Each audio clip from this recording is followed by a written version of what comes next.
अच्छा, आप लोगों ने कबीरदास का वो दोहा सुना है, करत करत अभ्यास ते जड़मति होत सुजान, रसरी आवत जात ते सिल पर परत निशान। या अगर इसको इंग्लिश में बोले तो practice makes a man perfect. तो मतलब आंसर राइटिंग की प्रैक्टिस करनी है, सिर्फ सोचना नहीं है कि हम आंसर्स कल से लिखेंगे, परसों से लिखेंगे, आज तो छूट गया, ऐसे नहीं करना है। तो आज डे 4 है, यूनिट जियोमॉर्फोलॉजी है, टॉपिक चैनल मॉर्फोलॉजी है, क्वेश्चन नंबर 1 से चलिए स्टार्ट करते हैं। बाकी की सारी डिटेल्स की लिंक्स डिस्क्रिप्शन बॉक्स में है। क्वेश्चन नंबर 1 है, explain with the example as to how channel dynamics has been responsible for the development of alluvial fans and cones. ये 15 नंबर का क्वेश्चन है, यूपीएससी में 2015 में आया हुआ था। अब इस क्वेश्चन को हिंदी में समझ लेते हैं कि चैनल डायनेमिक्स कैसे ज़िम्मेदार होता है एलुवियल फैंस और एलुवियल कोन्स के बनने में, एग्जाम्पल से बताना है। तो इसमें हम इंट्रोडक्शन में पहले ये चैनल डायनेमिक्स के बारे में थोड़ा सा लिख देंगे, उसके बाद हम एलुवियल फैंस और कोन्स के बारे में बताएंगे, उसके बाद हम इसके डायग्राम्स बनाएंगे और फिर लास्ट में हम इसका कंक्लूज़न लिखेंगे। ये ऐसे हम अच्छे अच्छे डायग्राम्स बनाएंगे ताकि एग्जामिनर के ऊपर एक अच्छा इंप्रेशन बन सके। इसको हम जूम इन करके भी दिखाएंगे कैसा बनना है। चलिए तो फिर स्टार्ट करते हैं क्वेश्चन। चैनल डायनामिक्स जो होता है ये क्यूमुलेटिव फंक्शन होता है, मतलब सबका एमलगमेशन होता है। पिछले वाले को भी जो पहले फंक्शंस हुए उसको भी जोड़ के ये क्यूमुलेटिव फंक्शन होता है। चैनल ग्रेडियंट का, volume of water in the channel का और स्पीड ऑफ वाटर का, इन सब का जो कॉम्बिनेशन होता है वो चैनल डायनामिक्स में होता है। अब ये it gives analysis of origin and evolution of river channel. ये रिवर चैनल कहाँ से इवॉल्व हुआ है और कहाँ से ओरिजिन उसका हुआ है, कैसे कैसे इवोल्यूशन हुआ है, इसके बारे में बताता है। It its characteristics like cross profile, carrying capacity of river and study of process of other variable configuration, इन सब के बारे में भी बताता है कि रिवर की क्रॉस प्रोफाइल कैसी है, उसका लॉन्ग प्रोफाइल कैसा है, रिवर कैरिंग कैपेसिटी कैसी है, उसका कन्फिग्रेशन कैसा है, उसका फ्लो का रेजिस्टेंस कैसा है, उसका सरफेस फ्लो कैसा है, रिवर का डिस्चार्ज कैसा है, उसमें से सस्पेंडेड सेडिमेंट्स का लोड कितना है और बेड टोपोग्राफी कितना है, ये सब भी बताता है। तो अब इसके बॉडी में ये हम इंट्रोडक्शन में लिख देंगे, फिर उसके बॉडी में हम लिख सकते हैं कि चैनल डायनामिक्स किस पे डिपेंड करता है, ये बता देंगे। चैनल डायनामिक्स जो है वो डिस्चार्ज पे डिपेंड करता है, अमाउंट ऑफ कैलिबर और सेडिमेंट्स लोड पे, और बेड और बैंक के मटेरियल पे डिपेंड करता है। तो फर्स्ट जो है वो चेंजेस इन डिस्चार्ज जो है, तो variation in discharge causes adjustment in channel velocity, मतलब जैसे जैसे कि डिस्चार्ज में वेरिएशन होगा तो चैनल वेलोसिटी भी अपने आप एडजस्ट होगी, चैनल विड्थ भी एडजस्ट होगा और चैनल डेप्थ भी एडजस्ट होगा। Upstream changes in discharge causes changes in all variables, मतलब अपस्ट्रीम में जो चेंजेस होंगे रिवर फ्लो में, उसके चेंजेस की वजह से अदर वेरिएबल्स में भी चेंजेस होंगे। इसका एग्जांपल हम दे सकते हैं रिवर मिसिसिपी का। फिर सेकंड जो है amount of caliber and sediment load, इसमें ये होगा कि जब कांस्टेंट वेलोसिटी से डिस्चार्ज होता है तो deep wide channel is required to increase suspended load of river, मतलब constant velocity discharge and deep and wide channel is required to increase suspended load of river. For example, shape changes for upper reaches, but for increasing bed load shallower change is required, मतलब shape change के लिए अपर ridges से हो जाता है लेकिन bed load के लिए शैलोअर चैनल से रिक्वायरमेंट होती है, जिससे कि टर्बुलेंस बढ़ता है तो बेड लोड की भी कैपेसिटी बढ़ती है।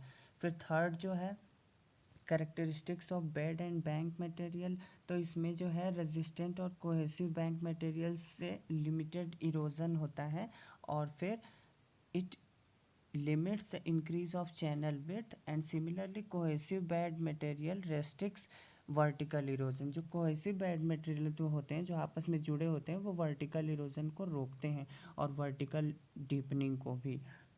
फिर उसके बाद चैनल मॉर्फोलॉजी जो है वो cross profile, bed topography, long profile, channel pattern, इन सब पे भी डिपेंड करता है। अब एलुवियल फैंस के बारे में हम लिख देंगे, alluvial fans are found at the base of foothills where there is, मतलब जो फुट हिल्स का बेस होता है वहाँ पे मिलता है, और ये जो है abrupt drop in channel gradient, वहीं पे जहाँ पे चैनल का जो स्लोप होता है, अगर वहाँ कोई सडन ड्रॉप हुआ तो वहाँ पे एलुवियल फैंस बनते हैं।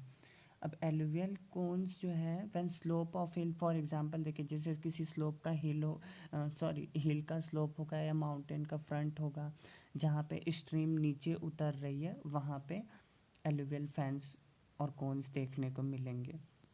एलुवियल फैंस जो है वो फैन शेप डिपोजिशनल फीचर्स होते हैं जो कि फुट हिल्स पे मिलते हैं और सेमी सर्कुलर शेप में होते हैं। द लोड्स कंसिस्टिंग ऑफ फाइनर, अब ये जो लोड्स कैरी करते हैं एलुवियल फैंस बनने के लिए माउंटेन से नीचे उतरते टाइम, वो फाइनर टू कोर्सर रेंज में हो सकते हैं। बिग साइज मटेरियल्स जो होते हैं वो अप स्ट्रीम से आते आते फिर नीचे डिपॉजिट हो जाते हैं और फिर वो लास्ट में एलुवियल फैंस का फॉर्मेशन करते हैं। अब एलुवियल फैंस जो है वो प्लेन मेट्रिक भी हो सकता है, वॉल्यूमेट्रिक भी हो सकता है। प्लेन मेट्रिक होगा 2 डायमेंशन होगा, वॉल्यूमेट्रिक होगा तो 3 डायमेंशन होगा। अब चैनल डायनेमिक्स जो है, अब इसको हम चैनल डायनेमिक्स से रिलेट करेंगे। चैनल डायनेमिक्स बहुत इंपॉर्टेंट रोल प्ले करता है longitudinal profile of alluvial fan को जानने में, जो कि कॉनकेव शेप में होता है, और इसके ट्रांसवर्स प्रोफाइल जो होता है वो कॉन्वेक्स शेप में होता है। एग्जाम्पल हम इसमें लिख सकते हैं कि चंडीगढ़ टून का, बेलाड का, किरतारपुर का, बानासर एलुवियल फैंस का, पैलियो एलुवियल फैंस का, जहाँ पे ये दून वैली ऑफ उत्तराखंड का लिख सकते हैं example, alluvial fans of Himalaya, alluvial fans and cones of Shivalik Himalaya. फिर उसके बाद जो है एलुवियल फैंस जो होते हैं वो जेंटलर स्लोप होते हैं इसके as compare to alluvial cones. अब एलुवियल कोन्स कैसे बनते हैं? एलुवियल कोन्स कोर्सर मटेरियल से बनते हैं as compare to alluvial fans. Formation of alluvial cones needs more debris and less water, मतलब एलुवियल कोन्स को बनने के लिए पानी कम चाहिए होता है लेकिन डेब्रिस ज़्यादा चाहिए होता है। लेकिन फैंस के केस में जस्ट उल्टा होता है, एलुवियल फैंस को डेब्रिस कम चाहिए होता है लेकिन पानी ज़्यादा चाहिए होता है। फिर सेकंड पार्ट है जो एलुवियल, जो चैनल डायनामिक्स का जो सेकंड फीचर है वो कि वेलोसिटी ऑफ स्ट्रीम से है। वो जब वो ये घटता है तो स्लोप का ग्रेडियंट भी घटते जाता है, जिसकी वजह से स्ट्रीम जो है वो लेस मटेरियल कैरी करता है और लो ट्रांसपोर्टेशन होता है। अब जो यही स्ट्रीम है, ये जितने भी इसके क्वांटिटी होते हैं वो एक जगह ले जाके जो भी लोड कैरी किया वो फुट हिल पर डिपॉजिट कर देता है और वहाँ पे एलुवियल फैन का फॉर्मेशन होता है। एलुवियल फैन जो होते हैं वो एलुवियल कोन में ट्रांसफॉर्म हो सकते हैं, बशर्ते जो है वो स्लोप ग्रेडियंट का वहाँ पे इंक्रीजमेंट होना ज़रूरी है। फिर थर्ड पार्ट इसमें हम लिख सकते हैं, इसमें मेनली 4 पार्ट है। एक प्राइमरी प्रोसेस है, सेकेंडरी प्रोसेस है, स्टेबलाइजेशन प्रोसेस और डाइसेक्शन का प्रोसेस है। प्राइमरी प्रोसेस में जो होता है वो सेडिमेंट्स का डिलीवरी होता है फैंस को बनाने के लिए, रिवर ट्रांसपोर्टेशन का शीट फ्लो होता है। फिर उसके बाद सेकेंडरी प्रोसेस में जो है वो सेडिमेंट्स का रीअरेंजमेंट होता है फ्लूवियल और एओलियन लैंडफॉर्म्स के प्रोसेसेस से। फिर उसके बाद थर्ड में जो है स्टेबलाइजेशन प्रोसेस में, उसमें सरफेस का मॉडिफिकेशन होता है, इसमें वेजिटेशन को लगाते हैं और सॉइल का फॉर्मेशन होता है। फिर फोर्थ जो है डाइसेक्शन प्रोसेस, डाइसेक्शन में जो है इरोजन और मॉडिफिकेशन होने लगता है, मॉर्फोलॉजी का यहाँ मॉडिफिकेशन होता है, पूरे एलुवियल फैंस के मॉर्फोलॉजी का। और इसमें जो है वेरिएबिलिटी होती है सेडिमेंट सप्लाई में भी और स्ट्रीम के पावर में भी। अब इसके लिए हम ये फिगर बना सकते हैं कि फ्लड पावर ऐसे है और यहाँ लो से हाई अगर सेडिमेंट सप्लाई हो रहा है तो पहले पैसिव एलुवियल फ़ैन होंगे, फिर उसके बाद आगे चल के वो डेब्रिस फ्लो एलुवियल फ़ैन बनेंगे, एग्रेडेशनल होगा और नीचे जो है वो प्रोपग्रेडेशन फैंस होगा। फिर यहाँ पे जो है वो डाइसेक्टेड फैंस होगा जो कि हमने ऊपर बनाया है, पैसिव है, डेब्रिस है, प्रोपग्रेडेशन फैंस है और डाइसेक्टेड फैंस है। फिर उसके बाद एलुवियल फैंस जो होते हैं वो हिमालयन जब तभी बनते हैं जब हिमालयन रिवर जो है वो माउंटेन स्लोप को छोड़ती है और लो लाइंग प्लेन्स पे आती है, जिसकी वजह से डायनामिक्स में बहुत जल्दी चेंज होता है और रिवर का कैरिंग कैपेसिटी जो है वो सेडिमेंट्स को एक जगह पे डिपॉजिट कर देता है। क्योंकि रिवर नहीं कैरी कर पाती है उतना। फिर उसके इस जिसके वजह से फैंस और कोन्स का फॉर्मेशन होता है माउंटेन के फुट हिल्स पे। इसके लिए हम एक एग्जाम ये फिगर बना सकते हैं, एलुवियल फैन ऐसे दिखता है और एलुवियल कोन ऐसे दिखता है। आप चाहे तो स्क्रीनशॉट ले सकते हैं वीडियो पॉज करके। फिर उसके बाद ये एक अच्छा सा डायग्राम है, इसको आपको समझना होगा। इसमें ABCDEFG है, 4 जोन्स दिए गए हैं। जोन ए में जो है वो ओल्ड फैन सरफेस है, जोन बी में जो है वो नॉन एक्टिव फैन सरफेस है, और जोन सी और डी में जो है वो जोन सी और डी, जोन सी और डी यहाँ पे जहाँ से वो नीचे उतर रहे हैं जो रिवर है, तो ये एक्टिव फैन हेड है। फिर जोन ई जो है वो डिस्ट्रीब्यूटरी चैनल है, जोन ई, और जोन एफ जो है वो एक्टिव सब पोलर फैंस है, ये लास्ट में जो बिल्कुल नीचे है। और जोन जी जो है वो एक्टिव ट्रंक का चैनल है, और जोन एच जो है वो एक्टिव एलुवियल फैन का सरफेस है। ये एच है और ये जी है। तो आप इस फिगर को पॉज करके समझ सकते हैं। फिर उसके बाद इसमें एक और हम ये डायग्राम बना सकते हैं कि फिर यहाँ से अगर कोई ऊपर से, ये पूरा डायग्राम है और ये इसका सेकंड पार्ट है कि कैसे एक्सियल रिवर जो है वो शिफ्ट होती है। तो मैं आपको एग्ज़ाम ये समझाता हूँ। ये डायग्राम इसमें जो है एक फीडर स्ट्रीम अगर आ रही है तो एलुवियल फैन है, और फिर उसके बाद ये एक सरफेस का स्ट्रीम है। तो ये एलुवियल फैन जो एक्सियल रिवर जो है वो सीधा सीधा जाएगी और पास हो जाएगी, और बीच में यहाँ पे जो होगा वो जोन ऑफ फाइन सेडिमेंट्स होगा जो not present on up valley side. Up valley side में वो प्रेजेंट नहीं है, वो एक किनारे है। अब बीच में जो है वो स्क्रैप्ड फेस है, और फिर उसके बाद यहाँ पे जो स्टार्टिंग हो रही है वहाँ पे चैनल का डिफ्लेक्शन हो रहा है वैली की तरफ से, और यहाँ पे जो है ये बीच में ये टेम्परेरी हेडिंग लोब है, और लास्ट में एज ऑफ वैली। अब इसी को हम ये फिर आगे चल के चेंज हो जाएगा।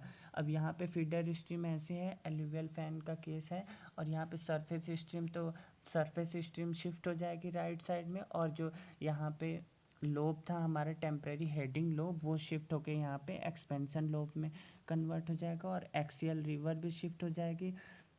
जो यहाँ पे deflection of channel across valley था, अब वहाँ पे मोर प्रोनाउंस्ड हो जाएगा और ज़्यादा डिफ्लेक्शन ऑफ चैनल दिखेगा। एज ऑफ वैली वैसे रहेगी, और जो फॉर्म ये जो एक्सियल रिवर का जो पाथ है वो चेंज हो जाएगा, वो नीचे से ऊपर की साइड शिफ्ट हो जाएगा।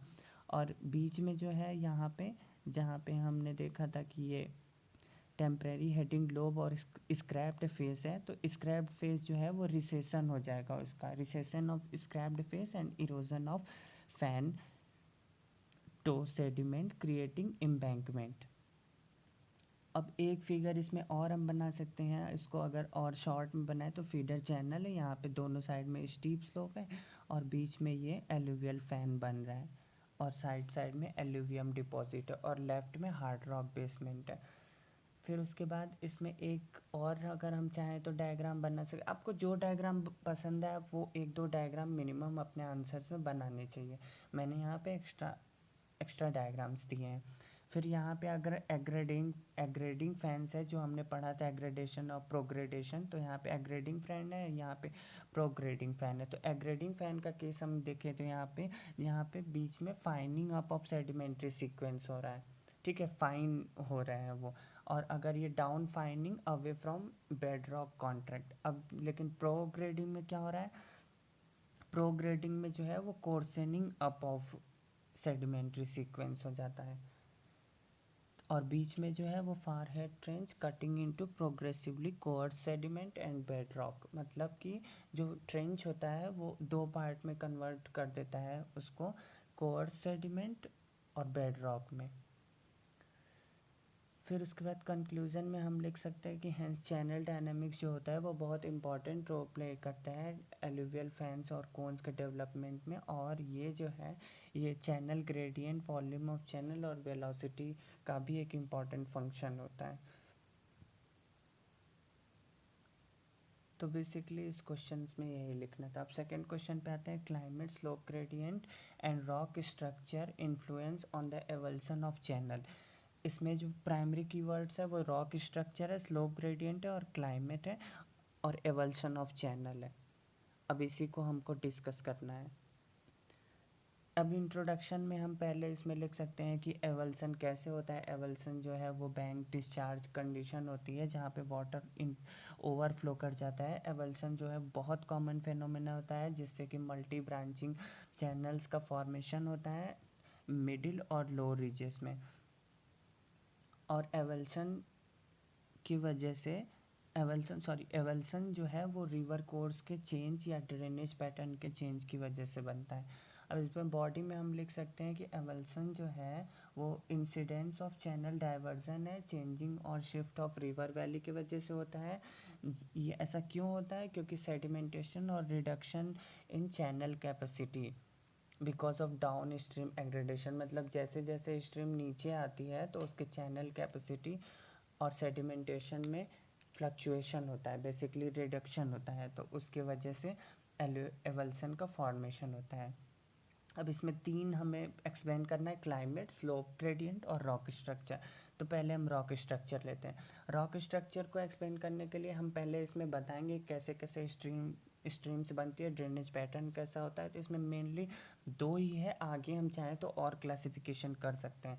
पहला है सुपर इम्पोज स्ट्रीम जो कि लेट डेवलपमेंट में होता है और डायरेक्शन ऑफ फ्लो जो है वो अंडरलाइंग रॉक स्ट्रक्चर के बेसिस पे ही डिपेंड करता है। और रिवर जो है यहाँ पे सफिशिएंट स्ट्रीम पावर होता है जिसकी वजह से वो अंडरलाइंग स्ट्रक्चर को कट करती है। लेकिन एंटीसीडेंट स्ट्रीम में क्या होता है, ये वेल इस्टेब्लिश होते हैं पहले से ही और माउंटेनस स्ट्रक्चर जब अपलिफ्ट हुए थे उसके भी पहले से ही वेल इस्टेब्लिश होते हैं। सुपर इम्पोज्ड स्ट्रीम में क्या होता है, ओरिजिनल रिवर कोर्स जो है वो कवर होता है सेडिमेंटेशन से, लावा फ्लो से और स्ट्रीम फाइन से। लेकिन एंटीसीडेंट स्ट्रीम्स में क्या होता है, यहाँ पे पाथ खुद ही मेंटेन होता है। रिवर जब अपने रिवर कट करती है अक्रॉस द जो भी रेंजेस हैं उसमें, और ये जो है ये जो जियोलॉजिकल अपहेवल के बाद हुआ है। अब इसमें जो है एक सब्सिक्वेंट स्ट्रीम जो है, एक सब्सिक्वेंट स्ट्रीम है, तो सब्सिक्वेंट स्ट्रीम में जो है वो डायरेक्शन ऑफ फ्लो जो है वो कंट्रोल होता है रॉक स्ट्रक्चर से, और ये जो है ये वीकनेस फॉलो करते हैं, फॉल्ट्स और जॉइंट्स को।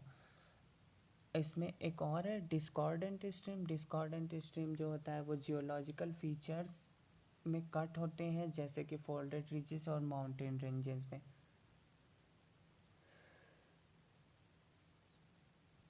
अब इसको हम एक और तरह से क्लासिफाई कर सकते हैं। पहला हम सब सीक्वेंट मान ले, दूसरा हम इनसीक्वेंट मान ले। तो पहला इनसीक्वेंट में चार पार्ट्स होंगे, कंसीक्वेंट, सबसीक्वेंट, ऑब्सीक्वेंट और रीसीक्वेंट। कंसीक्वेंट में जो होता है वो फ्लो जो होता है वो रीजनल स्लोप के बेसिस पे होता है, जैसे वेस्टवर्ड फ्लोइंग रिवर्स होती हैं, ईस्टवर्ड फ्लोइंग रिवर्स होती हैं वेस्टर्न घाट्स में वहाँ पे, और इसमें एग्जांपल हो सकता है गंगा और यमुना रिवर का। फिर सबसीक्वेंट में जो है वो लेटरल कंसीक्वेंट होता है, कंसीक्वेंट का ही लेटरल फॉर्म होता है और ये बाद में बनता है। इसका एग्जांपल हम गोमती दे सकते हैं। फिर ऑब्सीक्वेंट में जो है वो कंसीक्वेंट रिवर के अपोजिट फ्लो करता है, जैसे कि एग्जांपल में कोसी। अब फोर्थ जो है रेसिक्वेंट में जो है रिलीफ का इन्वर्जन होता है, सिंक्लाइनल और एंटीक्लाइनल वैलीज का फॉर्मेशन होता है, और डायरेक्शन जो है मास्टर कंसीक्वेंट रिवर के जैसा ही रहता है इसमें। सेकंड जो है सेकंड पार्ट उसमें इनसीक्वेंट में जो है एंटीसीडेंट और सुपर इम्पोज्ड है। एंटीसीडेंट का जो अभी हमने ऊपर एक्सप्लेन किया था उसमें हम एग्जांपल दे सकते हैं इंडस, ब्रह्मपुत्रा, सतलज, रावी और घाघरा रिवर का, और सुपर इम्पोज्ड में सुवर्णरेखा रिवर का हम एग्जांपल दे सकते हैं। अब जो है जियोलॉजिकल रॉक स्ट्रक्चर जो है वो भी बहुत इंपॉर्टेंट रोल प्ले करते हैं रिवर की परमिएबिलिटी, मतलब आसपास के रीजन्स की परमिएबिलिटी में, और जिसके वजह से एवल्सन ऑफ चैनल्स पे भी इफेक्ट पड़ता है। फॉर एग्जांपल अगर सैंडी एरिया होगा तो वहाँ पे मोर इन्फिल्ट्रेशन होगा और वहाँ पे कोर्स मटेरियल्स होंगे, लेकिन अगर ग्रेनाइट वाला एरिया होगा तो वहाँ पे लेस इन्फिल्ट्रेशन होंगे और वहाँ फाइनर मटेरियल्स बनेंगे। तो presence of faults and cracks जो हैं या जो जियोलॉजिकल फीचर्स है वो भी बहुत इंपॉर्टेंट रोल प्ले करते हैं कि टेक्सचर ऑफ मटेरियल कैसा होगा वहाँ के एलुवियल वैली का, एलुवियल चैनल का। अब जो डायरेक्शन ऑफ बेडिंग प्लेन है वो भी इम्पॉर्टेंट रोल प्ले करता है। फॉर एग्जांपल इसमें जैसे रॉक और लाइम स्टोन जो है बेडिंग या जैसे भी रॉक्स हैं उनका जो बेडिंग प्लेन बना है उसके वजह से भी एलुवियल चैनल का फॉर्मेशन वेरी करता रहता है। फिर उसके बाद हम इसमें एक और ये कैटेगराइजेशन कर सकते हैं कि लिथोलॉजिकल प्रॉपर्टीज़ के बेसिस पे इसमें बेड रॉक चैनल्स हो सकते हैं, एलुवियल चैनल्स हो सकते हैं। बेड रॉक जो है वो लेस इरोजन होता है, उसमें हार्ड रॉक और स्टीप स्लोप कोर्सेस होते हैं और potential rates of removal exceed sediments, मतलब कि जो रेट होता है सेडिमेंट्स का वो रिमूवल से ज़्यादा होता है। फिर उसके बाद एलुवियल चैनल जो है, एलुवियल चैनल में हाई सेडिमेंटेशन होता है और थिक डिपोजिशन ऑफ मटेरियल होता है। इसमें डिग्रेडेशन होता है, एग्रेडेशन होता है, फिर दोबारा से डिग्रेडेशन होने लगता है। तो बेसिकली एलुवियल चैनल्स जो हैं वो डिपॉजिटेड मटेरियल्स की वजह से बनते हैं जो कि हाईली इरोडेबल होते हैं, जिसकी वजह से ये अपना फॉर्म और टाइम पैटर्न दोनों चेंज करते रहते हैं। फिर उसके बाद इसमें हम अगर चाहें तो यह डायग्राम बना सकते हैं जो एच.डब्ल्यू. शेन और एस. शून ने दिया है 1981 में, जो कि प्रेजेंट करता है कि टेम्पोरल चेंजेस कैसे होते हैं एलुवियल चैनल्स में। पहले अगर ऐसे है फिर बाद में बी में ये थोड़ा थोड़ा दूरी बने, सी में एक नेक की तरफ फॉर्म होंगे, फिर डी में ये और नेक का कर्व बढ़ेगा, फिर ई में बीच से एक और रिवर पास होगी और लास्ट में जाके ये दो में इन ब्रांचिंग हो जाएगी इसके। अब सेकेंड पार्ट जो है इसमें क्लाइमेट पे भी इन्फ्लुएंस दिखाना था, तो क्लाइमेट में इन्फ्लुएंस हम बैडलैंड टोपोग्राफी के थ्रू दिखा सकते हैं, वेजिटेशन के थ्रू दिखा सकते हैं, प्रेसिपिटेशन के थ्रू दिखा सकते हैं और रीजन्स के थ्रू दिखा सकते हैं। तो बैडलैंड्स जो है, पहला बैडलैंड्स लेते हैं, तो बैडलैंड्स में जो है more water flowing as run off, जिसके वजह से मतलब रन ऑफ ज़्यादा होता है और पानी ज़्यादा फ्लो करता है, उसके वजह से गलीज और रेवाइंस का फॉर्मेशन होता है। अब सेमी एरिड और ह्यूमिड में क्या होता है, सेमी क्लाइमेट इन्फ्लुएंस इसका सेमी एरिड और ह्यूमिड भी हो सकता है, जिसके वजह से finer texture would be finer than humid climate in semi arid areas and high order streams spacing would be more. मतलब कि अगर सेमी एरिड एरियाज है वहाँ पे टेक्सचर फाइन होगा as compare to humid areas में, और वहाँ पे हाई ऑर्डर स्ट्रीम में स्पेसिंग जो होगी वो ज़्यादा होगी। अब if there is a drastic change in climate leading to changes in rainfall, मतलब अगर क्लाइमेट में कोई चेंज हो जाता है जिसकी वजह से फ्लड आ जाता है या ड्रॉट आ जाता है या मेल्टिंग ऑफ ग्लेशियर हो जाता है या रिवर में जो वाटर का फ्लो है वॉल्यूम वो बढ़ घटने लगता है, तो इसके वजह से भी एवल्शन ऑफ चैनल पे इफ़ेक्ट पड़ता है। For example extension of Saraswati river हम लिख सकते हैं। फिर उसके बाद जो है स्लोप ग्रेडियंट,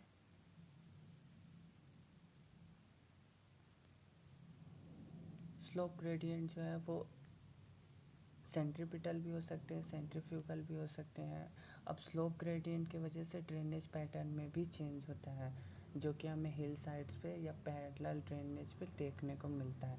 इसमें हम एक लॉ बता सकते हैं, हॉर्टेंस का जो लॉ है ड्रेनेज नेटवर्क कंपोजिशन का, जो कि ये कहता है कि there exist a geometric relationship between average length of stream of a given order and corresponding order. मतलब कि एक रिलेशनशिप एग्जिस्ट करता है, ज्योमेट्रिक रिलेशनशिप, जो रिवर का एवरेज लेंथ है किसी भी एक गिवन ऑर्डर पे और उसका जो करस्पॉन्डिंग ऑर्डर है। यहाँ पे ऑर्डर 1 को मैक्सिमम नंबर मिलता है और increase in order number of stream declines, मतलब जैसे जैसे ऑर्डर नंबर बढ़ता है तो स्ट्रीम डिक्लाइंस होती है। इसमें हम ये भी लिख सकते हैं कि लॉ ऑफ स्ट्रीम स्लोप क्या है। इसमें यह है कि there is decreasing channel slope with increasing stream order. For example order 1 है तो वो स्टीप स्लोप है, ऑर्डर 3 है तो वो जेंटल स्लोप है। और एक बात लिख सकते हैं कि एवरेज लेंथ ऑफ स्ट्रीम जो होता है वो इंक्रीज़ करता है जैसे कि ऑर्डर इंक्रीज़ करता है। फिर उसके बाद हम इसमें बता सकते हैं, फिगर बना सकते हैं कि एलुवियल एवल्सन जो होता है कि पहला major river diversion to lower elevation on a flood plain that indicates a new channel. मतलब कि ये ऐसे अगर एक रिवर चैनल जा रही थी, अगर वो नीचे के साइड में डाइवर्ट हो रही है तो फिर वहाँ पे एक एवल्स्ड चैनल बन जाएगा और ऊपर वाला चैनल न्यू हो जाएगा और बीच में एक एवल्सन पॉइंट बनेगा। फिर उसके बाद एवल्सन बाय रीऑक्यूपेशन, ये जो था ये एवल्सन मेजर रिवर डाइवर्जन के थ्रू बना है, ये रीऑक्यूपेशन से बनेगा। मतलब कि अगर ये ऐसे था पहले एवल्सन के पहले एक्टिव चैनल जो था वो इंटरसेक्ट कर रहा था कि प्री एग्जिस्टिंग चैनल को, लेकिन फिर आगे चल के एवल्स्ड चैनल बन जाते हैं और न्यू चैनल बन जाता है जो कि प्री एग्जिस्टिंग चैनल को डाइवर्ट कर देता है।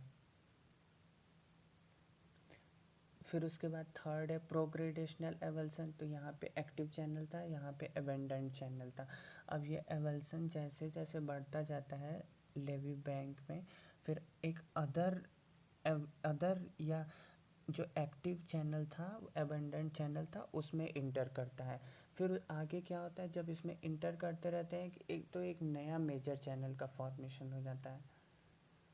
फिर थर्ड स्टेप में क्या होता है, formation of an avulsed belt with anastomosed channel network. मतलब एक नया चैनल, एक नया एवल्स्ड चैनल का फॉर्मेशन होता है जिसकी वजह से एक न्यू मेजर ट्रंक चैनल बन जाता है। तो ये सेकंड का था, ये थर्ड का था, इसके ऊपर वाला ये डायग्राम सेकंड का है और ये डायग्राम फर्स्ट का है। अब इसमें कंक्लूजन में हम ये लिख सकते हैं कि the factors which are responsible for change in alluvial channel and rate of meander migration includes. मतलब कि एलुवियल फैन के जो चेंजेस, एलुवियल चैनल के जो चेंजेस होते हैं उसमें कौन कौन से फैक्टर्स होते हैं, या रेट ऑफ मियांडरिंग रिवर के माइग्रेशन में जो फैक्टर्स होते हैं वो वाटर डिस्चार्ज के फैक्टर्स हो सकते हैं, वाटर सरफेस स्लोप हो सकते हैं, सरफेस ऑफ बाउंड्री मटेरियल कैसा है वो हो सकता है, रॉक स्ट्रक्चर कैसा है, या height of concave banks vegetation कैसा है, और रेशियो कैसा है चैनल का कर्वेचर और विड्थ के बीच में, और सेडिमेंट्स का सप्लाई कैसा है। ये सारी चीज़ें डिसाइड करती हैं कि एवल्सन चैनल का फॉर्मेशन कैसे होगा, कब होगा और किस तरह का होगा। सो इस पूरे आंसर्स में यही लिखना था। अगर आपको मेरी मेहनत और मेरा काम पसंद आया, ये कंटेंट अच्छा लगा, तो आप प्लीज़ चैनल को सब्सक्राइब करिए और अपने फ्रेंड्स के साथ भी शेयर करिएगा। Thank you so much, have a nice day, bye bye, take care, stay safe and stay happy.